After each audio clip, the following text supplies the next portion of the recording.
चले जा रहे हैं। दिल्ली पुलिस ने, माफ कीजिएगा, जोधपुर पुलिस ने एक समन जारी कर दिया है आसाराम बापू के खिलाफ और कहा गया है कि आपके पास 4 दिन का मोहलत है।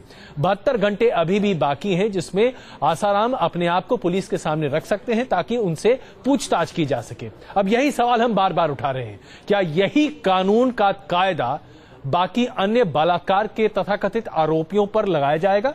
और अगर नहीं तो आसाराम बापू में ऐसा क्या है? क्या उनके चारों तरफ पर लगे हुए हैं? देखिए रिपोर्ट। आसाराम पर कसा शिकंजा, 4 दिन में हाजिर हो आसाराम। सरेंडर नहीं किया तो होंगे गिरफ्तार। नाबालिग से रेप के आरोप में फंसे आसाराम की मुश्किलें बढ़ती जा रही हैं। जोधपुर पुलिस ने आसाराम को समन जारी करते हुए उन्हें पेश होने को कहा है। ये समन आसाराम के अहमदाबाद आश्रम के पते पर भेजा गया है। समन के मुताबिक उन्हें 30 अगस्त तक पुलिस के सामने पेश होना पड़ेगा। सूत्रों का दावा है कि अगर वो 4 दिनों के अंदर पेश नहीं हुए तो उनकी गिरफ्तारी भी हो सकती है। पीड़ित पक्ष द्वारा लगाए गए आरोप प्रथम दृष्टया प्रमाणित होने से आसाराम बापू, उनके एक सेवादार शिवा और छिंदवाड़ा गुरुकुल में जो महिला वार्डन है शिल्पी, उन तीनों के सम्मन जारी किए गए हैं। उनको सम्मन किया है, यहाँ हमने उनको सफीना भेजा है इन्वेस्टिगेशन के लिए आने के लिए।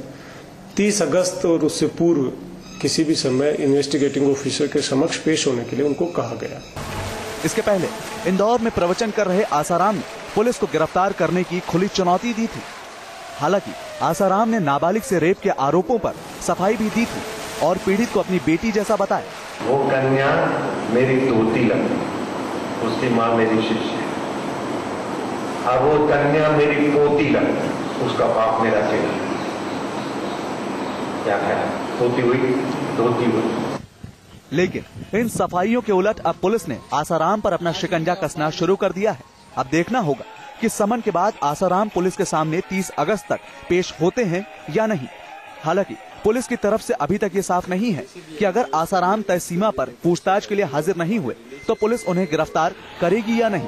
जाहिर है इस पर सबकी निगाहें टिकी हैं।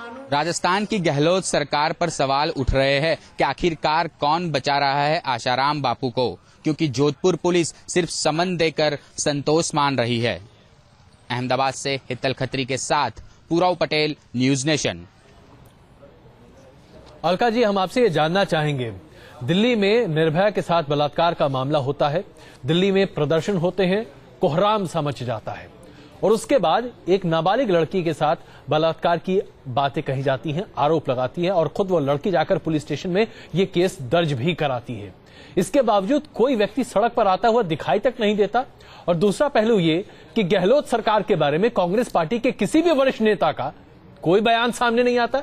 क्या आसाराम इतने ज्यादा महत्वपूर्ण हो चुके हैं कांग्रेस पार्टी के लिए? तो फिर भारतीय जनता पार्टी को क्या करना चाहिए?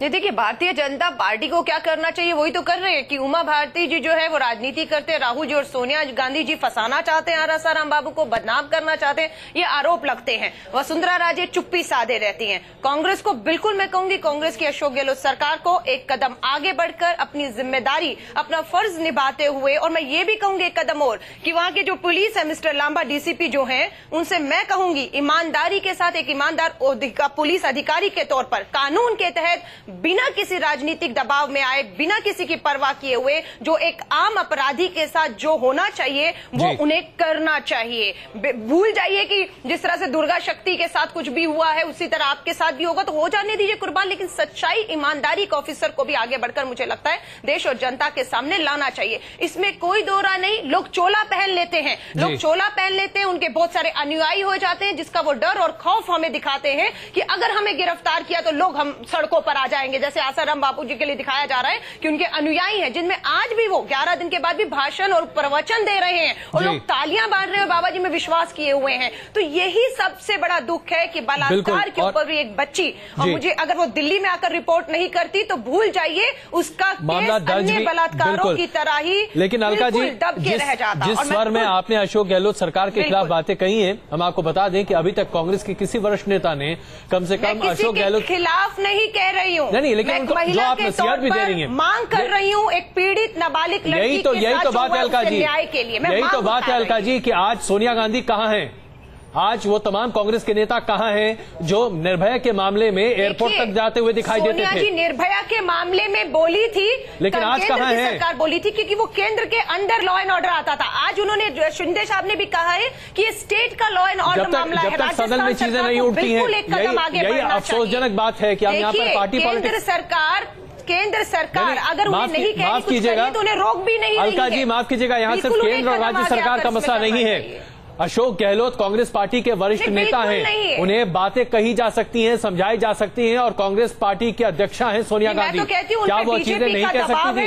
मैं तो कहूंगी राजस्थान की बीजेपी के लोगों का, बीजेपी के नेताओं का उन पे दबाव है। यही आपसे सवाल पूछा और यही चीज के खिलाफ, यही चीज मैं अभी इंदिरा जी से भी पूछना चाहता हूँ। बिल्कुल भाजपा का दबाव जो है वो कांग्रेस की सरकार राजस्थान के ऊपर है। इंदिरा जी यही सवाल मैं आपके साफ तौर से दिखता भी है। दिल्ली में जब ये पूरा मामला होता है, पूरे दिल्ली में एक तरह से करीब 6 दिन तक कोहराम समझता हुआ दिखता है, लेकिन यहाँ एक लड़की जिसके बारे में शायद ही कोई कुछ जानता हो, यहाँ आती है, दिल्ली आती है, केस लिखवाती है, और चूंकि आसाराम के खिलाफ है, एक आवाज कहीं से उठती नहीं दिखती, एक प्रदर्शन उन्हें जेल भेजवाने के लिए या उनसे पूछताछ करने के लिए नहीं होता। क्या आप इसे बहुत आपत्तिजनक नहीं मानती? देखिए, मैंने पहले ही अपना स्टैंड बिल्कुल क्लियर किया हुआ है कि कानून की जो प्रक्रिया है वो लागू जब हो चुकी है तो उसमें हमें या किसी को भी, इवन मीडिया को भी ट्रायल नहीं करना चाहिए, क्योंकि ये प्रीमैच्योर हो जाता है। ट्रायल इन्वेस्टिगेटिंग एजेंसीज हैं, ये उन्हीं पर छोड़ देना चाहिए। जो दूध का दूध है, जो पानी का पानी है, वो सामने अपने आप आएगा। जहां तक और भी ट्रायल तो तब हो जब कोई किसी को दोषी करार दे। यहाँ तो अभी सबसे पहले पूछताछ के लिए प्रेरित करने की कोशिश की जा रही है, उसके लिए भी कोई तैयार नहीं है। नहीं, वो तो इसीलिए मैंने कहा वो तो कानून का अपना दायरा है और वो कर सकता है, और कानून की दृष्टि में कोई ऊंचा बड़ा कानून नहीं के है। दायरे के बारे में रेखा जी जरा मैं आपसे पूछ लूं, ये बताइए कि क्या स्वतः सरकारें कोई कानून की धारा का इस्तेमाल कर इस तरह के तथाकथित वरिष्ठ व्यक्ति से पूछताछ जांच नहीं करा सकती? आखिरकार हम क्या कर रहे हैं हमारे देश में? देखिए, जब वरिष्ठ हो चाहे एक आम आदमी हो, जैसे मैंने शुरू में भी कहा था, कानून की नजर में सब बराबर है। भले उसका जो ओहदा है समाज के अंदर कितना भी ऊंचा हो या कितना भी एक आम आदमी की तरह हो। एक आपने आसाराम बापू के साथ चारों तरफ एक तरह का एक हेलो सा बना दिया है कि वो बहुत वरिष्ठ व्यक्ति हैं। मेरी नजर के अंदर वो जब एक एफआईआर किसी के ऊपर भी हो चुकी है तो वो कानून की नजर में एक अक्यूज्ड हैं, जबकि मैं इस अक्यूज शब्द से मैं खुद उससे मैं इत्तेफाक नहीं रखती हूँ कि जब तक कानून की नजर में साथ साथ ये भी है कि जब तक वो ट्रायल खत्म नहीं हो जाती, he is innocent until proved guilty. मतलब जब तक केस खत्म नहीं हो जाता तो वो बिल्कुल मासूम समझे जाते हैं, ना बिल्कुल निर्दोष समझे जाते हैं। तो ऐसी प्रक्रिया कानून के अंदर होनी चाहिए कि, और जो कानून में प्रिस्क्राइब्ड है, ऐसा नहीं है कि सीआरपीसी में ऐसा नहीं है। एफआईआर होते ही, क्योंकि ये एक नॉन वेलेबल ऑफेंस है और कॉग्निजेबल ऑफेंस है, किसी भी व्यक्ति को अरेस्ट होना लाजमी है और पुलिस को इमीडिएटली अपनी मशीनरी को इन फोर्स में लाके कार्रवाई अरेस्ट करना चाहिए। चलिए, आप सबों का बहुत बहुत धन्यवाद इस चर्चा में शामिल होने के लिए। इसमें कोई दो राय नहीं है कि हर कोई ये दुहाई जरूर दे रहा है कि आसाराम को कम से कम पुलिस के सामने हाजिर होना चाहिए, लेकिन पिछले 11 दिनों से जो हो रहा है उससे स्पष्ट है, अगर हिंदुस्तान में आप तथाकथित तौर पर धर्म का चोला पहन लीजिए, आपके पास पैसे और रुपए अफरात तरीके से हो, या आपके पास राजनीतिक रसूख हो, कानून को आप तोड़ मरोड़ सकते हैं। कम से कम ये वास्तविकता आज हम सबों के चेहरे पर है। इसे बदलने की शक्ति भी हमारे पास है, लेकिन क्या इच्छा शक्ति है, ये सोचना आपका काम है। कुछ देर के लिए रुकते हैं, वापस आते हैं। देश के कई हिस्सों में बहुत भयंकर तरीके से बाढ़ है, उस पर करेंगे चर्चा। आते हैं।